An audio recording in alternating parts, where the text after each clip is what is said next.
It goes without saying that for any lemon lover, these muffins are a must. Packed with the subtleties of butter and sugar, lemon is absolutely the star of this muffin. It's a fairly simple recipe to follow, but measuring out all your dry ingredients first before you combine them makes it that much easier.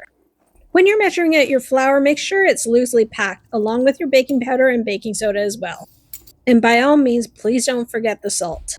Poppy seeds not only give it a different flavor, but also a textural component. Now, don't forget to whisk your dry ingredients before we move on to the wet. It's critical for your wet ingredients to also be at room temperature, so your melted butter, for example, room temperature, along with the oil and of course the eggs. This makes whisking all of your wet ingredients so much easier. You can substitute sour cream for Greek yogurt or vice versa.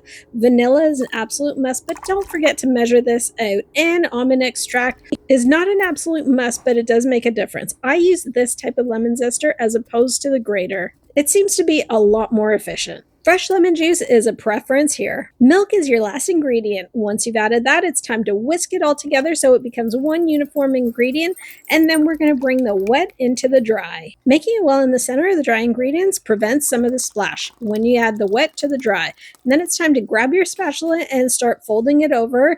Continue to fold just until you no longer see any dry flour. At that point, stop. You don't want to overmix this. Make sure you've preheated your oven to 425. The first 8 minutes will bake at 425, then drop the temperature to 350 and bake for another 8 to 12 minutes or until an inserted toothpick comes out clean. Subscribe for more fail-proof recipes.